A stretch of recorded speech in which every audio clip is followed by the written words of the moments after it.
छत्रपति शिवाजी महाराज का नाम आपने अवश्य सुना होगा। क्या आप शिवाजी महाराज द्वारा अफजल खान के वध की वीर गाथा जानते हैं? यदि नहीं तो यह वीडियो अंत तक अवश्य देखें।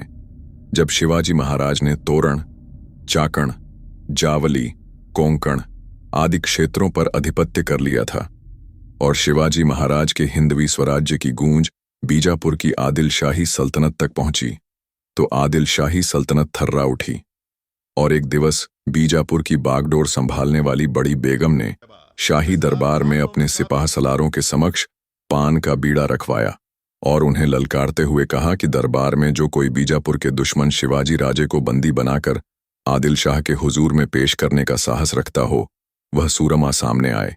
तब बड़ी बेगम साहिबा की यह चुनौती सुनकर जैसे समस्त सूबेदार व सिपाह सलारों को सांप सूंघ गया हो। शिवाजी महाराज का नाम सुनते ही समस्त दरबारियों के चेहरे पीले पड़ गए थे। कोई शिवाजी महाराज से टक्कर नहीं लेना चाहता था। जब बड़ी बेगम साहिबा ने यह देखा तो उन्होंने पुनः कहा कि क्या बीजापुर दरबार में कोई मर्द नहीं बचा है? तब अफजल खान नामक एक खूंखार सिपाह सलार सामने आया और उसने बीड़ा उठाते हुए बेगम साहिबा को कॉल दिया कि वह घोड़े से उतरे बिना ही शिवाजी महाराज को बीजापुर के दरबार में जंजीरों में जकड़ कर लाएगा। और तब बेगम साहिबा ने प्रसन्न होकर अफजल खान को 10,000 की घुड़सवार फौज देकर शिवाजी महाराज के विरुद्ध कूच करने का फरमान भी दिया और गुप्त रूम से यह हुक्म भी दिया कि वह शिवाजी महाराज को बहला फुसलाकर अथवा बीजापुर दरबार से माफी दिलवाने के बहाने मित्रता कर उनकी धोखे से हत्या कर दे। बड़ी बेगम साहिबा व अफजल खान दोनों जानते थे कि शिवाजी महाराज ने हाल में मावलों की 60,000 की फौज खड़ी करी है, जो शिवाजी महाराज के हिंदवी स्वराज्य के लिए अपने प्राणों की आहुति देने को तत्पर है। एवं अनेकों मराठा जागीरदार भी शिवाजी महाराज के वफादार हो गए हैं। इसलिए बेगम साहिबा ने एक हुक्मनामा जारी किया कि आदिल शाही के सभी देशमुखों को अफजल खान की इस मुहिम में अपनी मावलों की सेना के साथ शामिल होना होगा और यदि वो ऐसा नहीं करते तो अपनी वतनदारी खो बैठेंगे और उनकी जागीरें जब्त कर ली जाएंगी।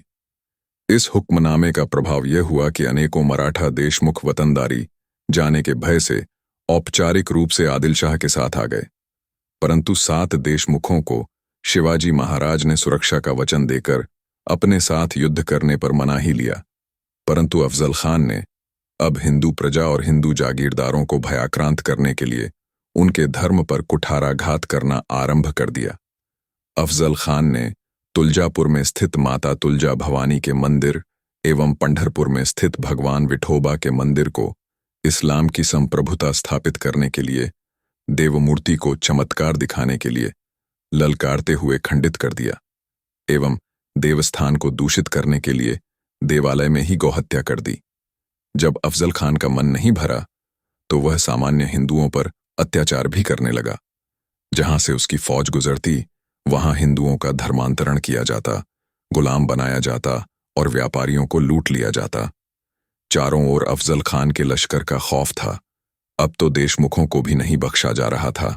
ऐसे ही मराठा देशमुख बजाजी नायक निम्बालकर को अफजल ने बंदी बनाकर न केवल उनका धर्मांतरण किया, अपितु उन्हें धमकी भी दी कि यदि वह पुनः शिवाजी महाराज से जा मिले तो वह उन्हें हाथी से कुचलवा देगा।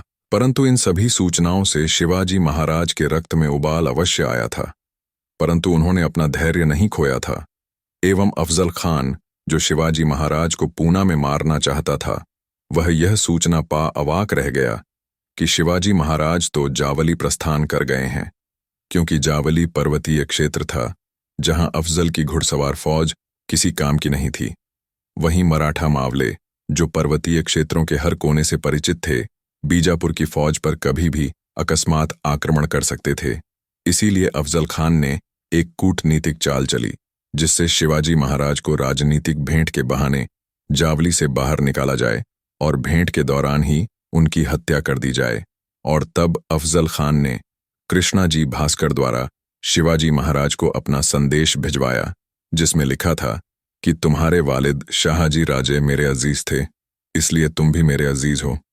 इसलिए यदि तुम मुझसे आकर भेंट करते हो तो मैं आदिल शाह से कहकर तुम्हें वह सारे किले दिलवा दूंगा जो आज तुम्हारे कब्जे में हैं। और यही नहीं, तुम्हें बीजापुर में बड़े ओहदे से नवाजा जाएगा। यदि तुम बीजापुर दरबार में पेश नहीं होना चाहते तो ये छूट भी मैं तुम्हें दिलवा दूंगा।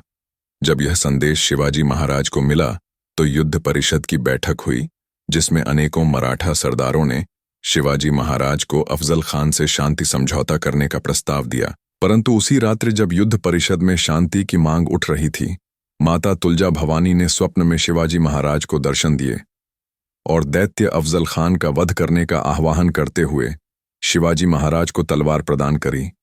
स्वप्न में माता के मार्गदर्शन के पश्चात शिवाजी महाराज ने अगले दिवस राजसभा में अफजल खान के विरुद्ध युद्ध का आह्वान किया एवं जब कृष्णाजी भास्कर ने शिवाजी महाराज को अफजल खान का संदेश दिया, तब शिवाजी महाराज ने कृष्णाजी भास्कर को एक ब्राह्मण की भांति सत्य बोलने का संकल्प करवाकर अफजल खान के उद्देश्य के बारे में पूछा।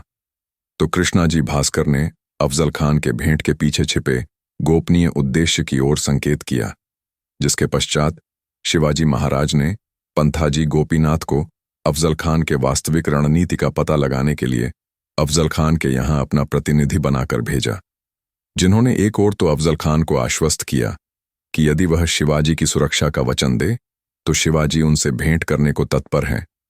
वहीं दूसरी ओर बीजापुर के सैनिकों को धन देकर यह सूचना भी प्राप्त कर ली कि अफजल खान का मंसूबा छल से शिवाजी की हत्या करने का है।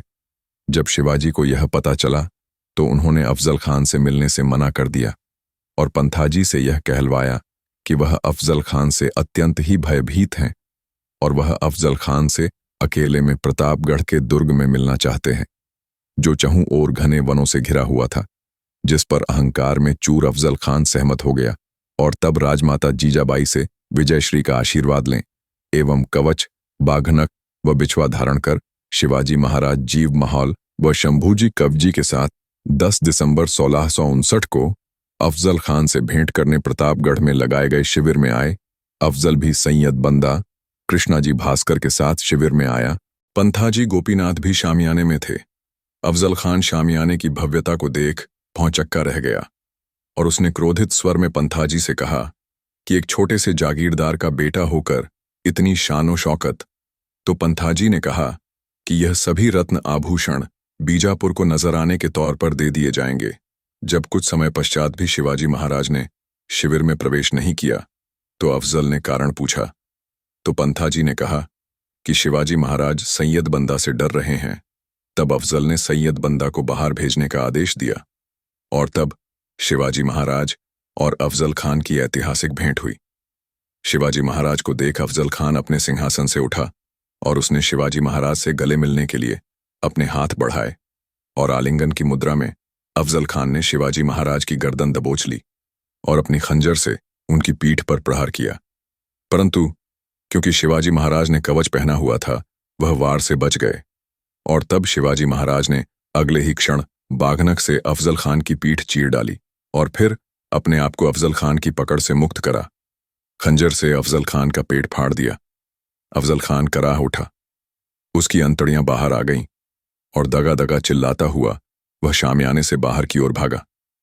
अफजल खान की पुकार सुनकर सैयद बंदा ने शिवाजी महाराज के सिर पर प्रहार किया, परंतु पगड़ी के नीचे कवच धारण करने के कारण वे बच गए और इतने में ही जीव माहौल शिविर में प्रवेश कर गया और उसने शिवाजी महाराज पर प्रहार करते सैयद बंदा का हाथ काट डाला। और जब अफजल के सैनिक अफजल खान को पालकी में लेकर भागने लगे तो शंभूजी ने उनके पैर काट डाला और बाकी सैनिक अफजल की पालकी वहीं छोड़ भाग खड़े हुए। तब शंभूजी ने तुलजापुर व पंढरपुर के देवालयों को विध्वंस करने वाले दैत्य अफजल खान का सिर धड़ से अलग कर दिया। अफजल खान की यह दुर्दशा देख बीजापुर के सैनिकों में त्राही त्राही मच गई और तब मराठा सैनिकों ने बीजापुर की फौज पर आक्रमण कर दिया और उन्हें गाजर मूली की तरह काट डाला। तो यह था छत्रपति शिवाजी महाराज का अफजल खान वध का गौरवशाली इतिहास। क्या आप भी चाहते हैं कि इस शौर्यपूर्ण गाथा को एनसीईआरटी में पढ़ाया जाए?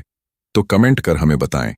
यदि आपको यह वीडियो ज्ञानवर्धक लगी हो तो वीडियो को लाइक करें और अपने मित्रों बंधु बांधवों से शेयर करें। और यदि आप ऐसे ज्ञानवर्धक वीडियो और देखना चाहते हैं तो इस चैनल को सब्सक्राइब करें।